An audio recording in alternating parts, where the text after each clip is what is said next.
Vamos então fazer agora também, falar um pouco sobre a questão da festa de Purim, e eu quero fazer uma analogia entre o nome de Esther, né, e o Espírito Santo, e Hadassah e Ruach HaKodesh, né? A festa de Purim, para quem não sabe, é uma festa onde os judeus comemoravam uma inversão da sorte do povo judeu, né? Quando Ramã, né, fez um decreto para exterminar todos os judeus, sem direito a se defenderem. E aí a rainha Esther, Hadassah, né, intercedeu junto ao rei Assuero para que uma nova oportunidade, um novo decreto fosse declarado, permitindo que os judeus se defendessem, se salvassem. E essa história de Esther aponta para o feito do Espírito Santo da Ruach HaKodesh, porque assim como Esther intercedeu ao rei Assuero para que o novo decreto fosse feito para que eles tivessem a permissão de salvação, a Ruach HaKodesh intercedeu ao Pai, enviando uma nova palavra, um novo decreto, que é Cristo, e que nos permitiu termos a redenção, a oportunidade de salvação, através do Verbo que se fez carne.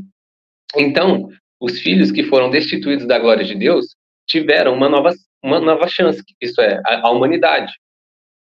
Então, se a gente quiser dar uma lida lá em Esther capítulo 7, no versículo 1 ao 4 a gente vai ver essa história. E vai dizer assim: Vindo, pois, o rei com Ramã para beber com a rainha Esther, disse também o rei a Esther, no segundo dia, no banquete do vinho: Qual é a tua petição, rainha Esther? E se te dará. E qual é o teu requerimento? Até metade do reino se fará. Então respondeu a rainha Esther e disse: Se, ó rei, achei graça aos teus olhos, e se bem parecer ao rei, dê-me a minha vida como minha petição, e o meu povo como meu requerimento, porque estamos vendidos, eu e o meu povo, para nos destruírem, matarem e lançarem a perder.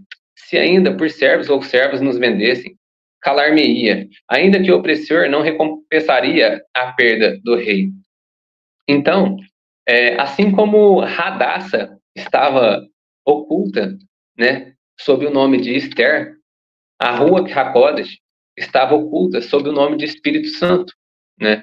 Até o tempo propício, né, de conhecermos aquela que gerou o Messias, né, e uma geração eleita de sacerdócio real.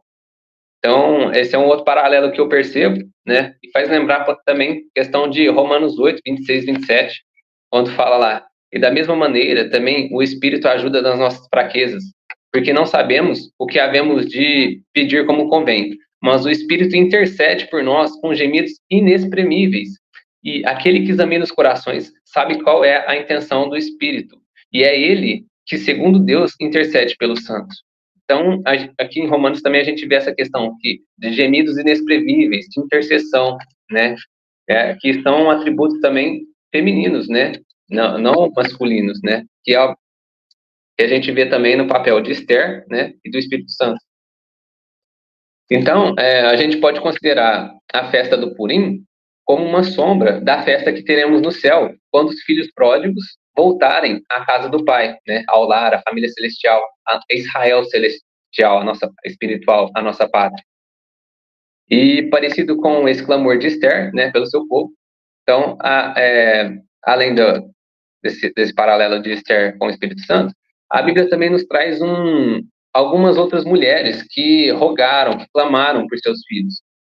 Vou citar, por exemplo, aqui, o choro de Raquel por seus filhos, na profecia lá de Jeremias, capítulo 31, que nos versículos 15 ao 17.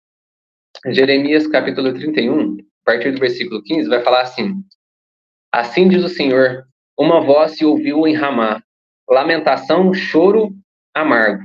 Raquel chora por seus filhos, sem admitir consolação por eles, porque já não existem. Assim diz o Senhor, reprime a voz de choro e as lágrimas de teus olhos, porque há galardão para o seu trabalho, diz o Senhor.